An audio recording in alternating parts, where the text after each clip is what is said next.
Ela chama Adriana Silvestre. Quando eu conheci, eu falei assim, fala um pouquinho de ti para mim.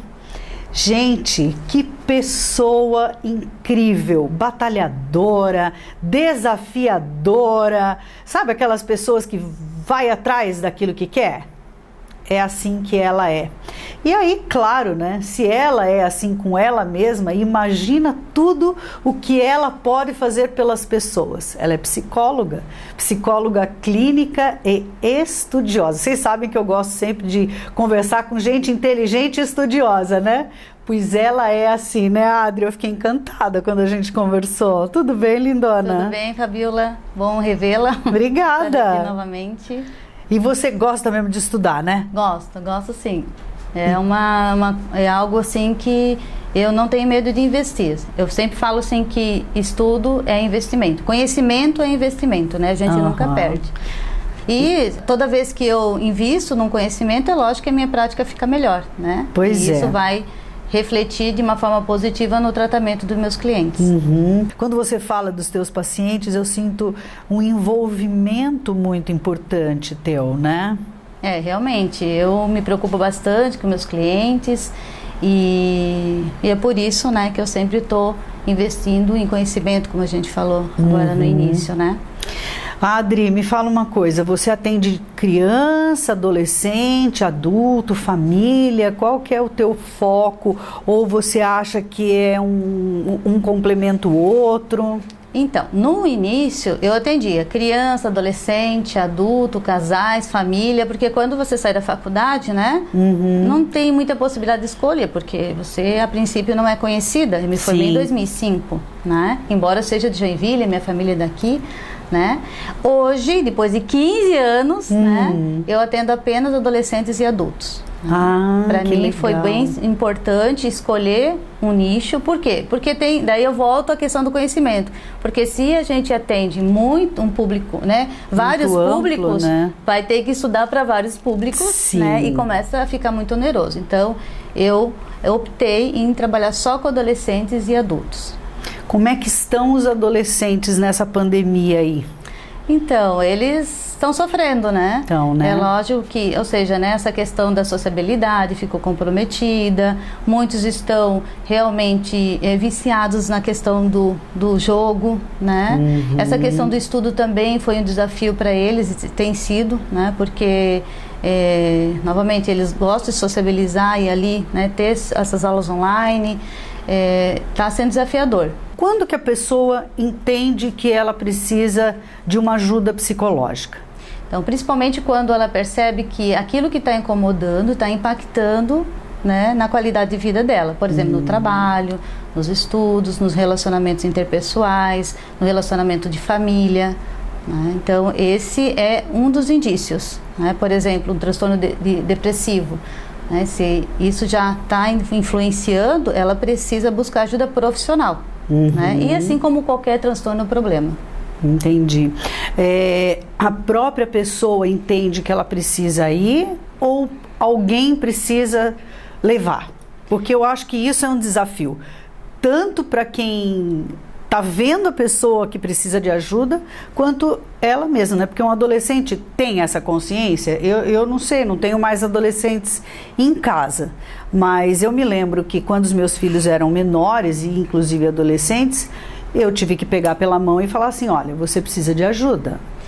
E uma coisa interessante tem acontecido, principalmente no meu público, né? Eles têm pedido ajuda, né? Eles têm ido para os pais e dito, olha, não estou bem, eu preciso de ajuda, né? Muitos com ideação suicida, né? Eu estou com pensamentos ruins, eu estou desanimado, eu preciso de ajuda, pelo menos no meu público, mas muitos deles não falam nada, né? Eu costumo dizer, né, que é o que a gente vê também na própria teoria, que por exemplo, o transtorno depressivo no adolescente, na criança e no idoso, né, se manifesta de forma diferente de nós adultos, né? Nós adultos temos mais sintomas de humor deprimido, desânimo, apatia. Eles geralmente ficam mais irritados, né? Isso impacta na escola, né? Então, esses são os sinais, os principais sinais que os pais têm que observar, né? Era um ótimo aluno e de repente começa a ter notas baixas, começa a ter problemas na escola, né, começa a ficar muito isolado, né, começa a ficar muito irritado, às vezes por pequenas questões. Essa segurança que a psicóloga Adriana Silvestre demonstra aqui foi o que mais me fez convidá-la para fazer essa matéria, porque quando a gente entrega alguém ou a gente se entrega para uma pessoa para cuidar da nossa saúde, a gente precisa confiar. E o psicólogo-paciente é uma relação de extrema confiança. Para isso, a pessoa também precisa se dedicar muito aos estudos, porque eu acho que uma faculdade não consegue só com os cursos normais, fica faltando alguma coisa, né, Adri? O que você foi buscar? Com certeza, é o que tu sai com a base, né? Então, eu no terceiro ano, como eu já descobri, né, que eu queria clínica, ali eu me apaixonei e eu disse pra mim, um dia, quando eu me formar, vou ser psicóloga clínica, né? Embora eu tenha entrado na gestão de pessoas, porque no início é uma das áreas que mais contrata, né, profissionais de psicologia. Mas daí no terceiro ano eu já comecei no Instituto Gestalt em Florianópolis, a minha especialização clínica em Gestalt terapia. E quando eu me formei, logo em seguida me formei como especialista clínica. E além disso eu também fiz dinâmica dos grupos pela SBDG, fiz gestão de pessoas pela Sustentare. E a última formação que eu fiz foi em terapia EMDR, que é uma terapia de reprocessamento cerebral, que eu fiz em Florianópolis. EMDR, me fala disso, nunca ouvi falar. Realmente aqui em Joinville há poucos profissionais que trabalham com essa abordagem, é uma abordagem. EMDR em português significa dessensibilização e reprocessamento através de movimentos oculares, né? Ocular? Ocular. É um dos estímulos, mas hoje, né, depois de muitas pesquisas, né, hoje a gente tem outros estímulos que são táteis, auditivos e o ocular seria o visual. O MDR é uma abordagem que foi desenvolvida em 1980, né, lá nos Estados Unidos, pela psicóloga PhD, doutora Francine Shapiro. Ela é como eu falei, ela é uma terapia de reprocessamento cerebral que trata diversos tipos de problemas, sejam traumas complexos a traumas simples, que a gente chama. Né? Essa terapia, ela é reconhecida pela Organização Mundial da Saúde como uma das melhores terapias para tratamento do TEPT, que é o transtorno de estresse pós-traumático, que geralmente ocorre em grandes catástrofes, né? Sim. Já deslizamentos, terremotos, furacões, enfim.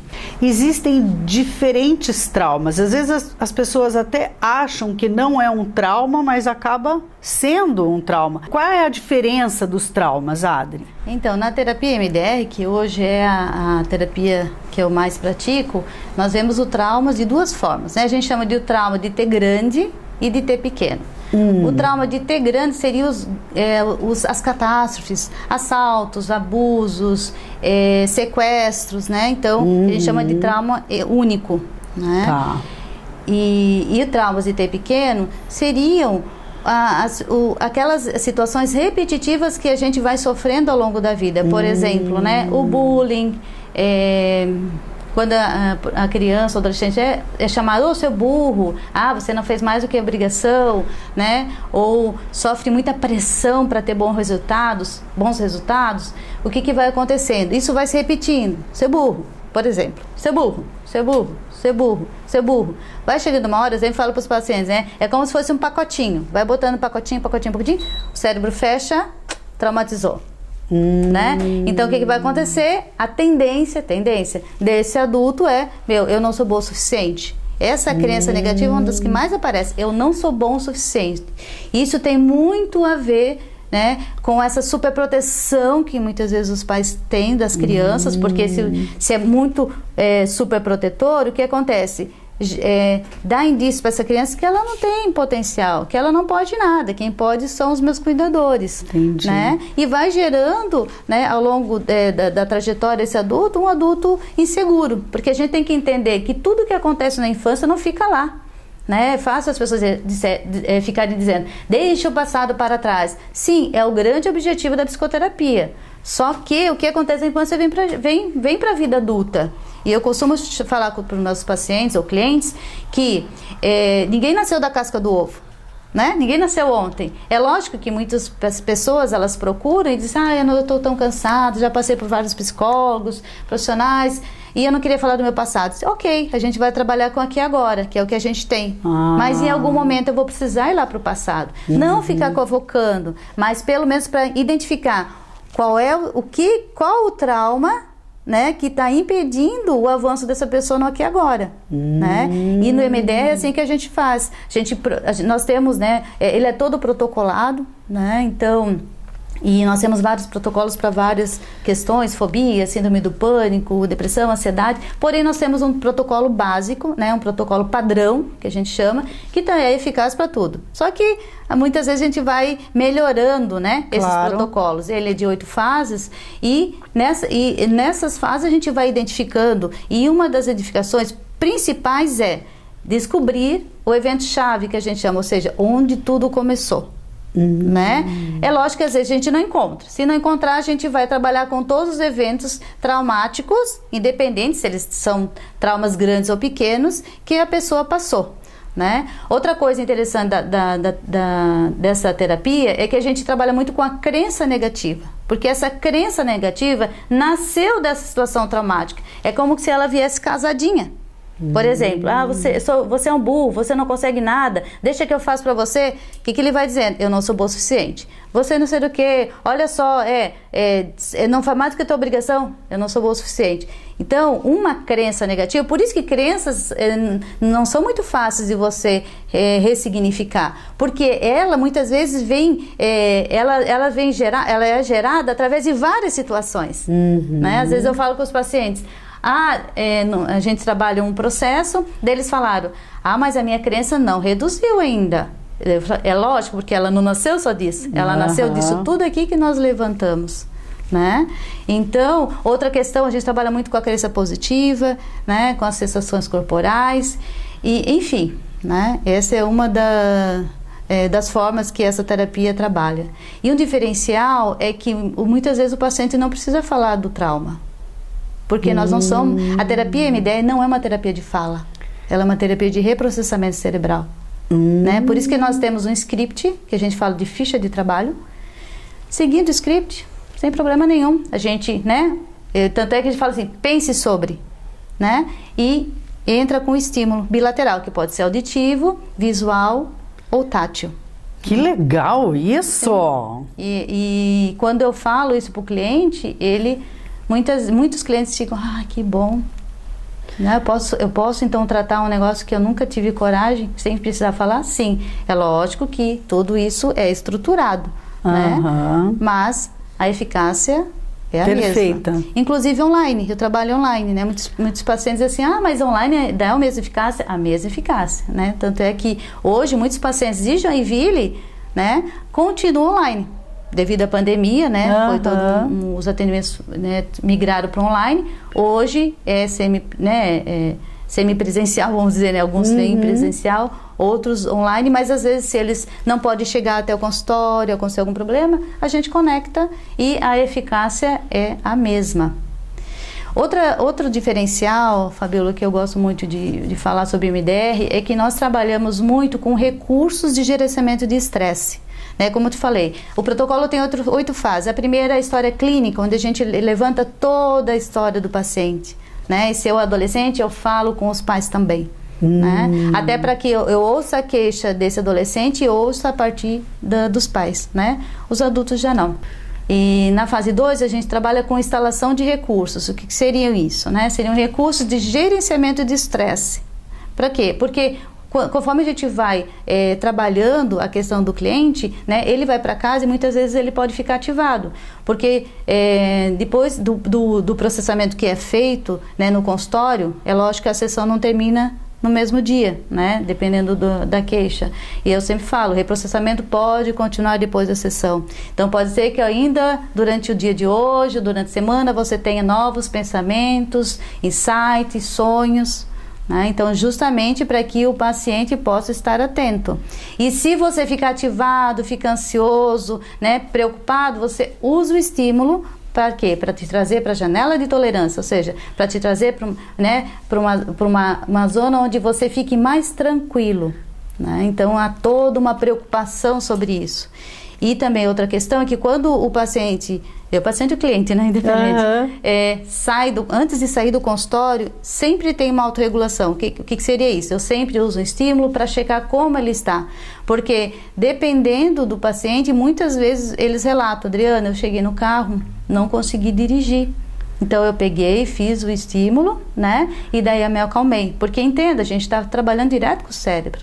Esses estímulos vão direto para o cérebro. Gente, que coisa legal! E eu nunca tinha ouvido falar dessa abordagem. Olha que ela tem mais de 30 anos, né? Ela vem, é lógico que no Brasil também está há bastante tempo. Ela é muito potente, esse tipo de psicoterapia. Ela é muito potente. E por isso é muito sério. Tanto é que só psicólogos e psiquiatras que trabalham com clínica podem fazer. É rápido o tratamento, porque existe, até eu quero te perguntar isso, quero deixar aqui essa pergunta, que eu acho que muita gente fala nisso. Eu não vou fazer um tratamento psicológico porque demora muito tempo, né? Claro que varia de um caso para o outro, né? Mas você considera que essa técnica, essa abordagem seja mais rápida do que uma outra? Depende, né? Essa pergunta eu recebo muito dos clientes que procuram, principalmente hoje, né, a terapia MDR. E é o que eu falo, depende da sua queixa, né?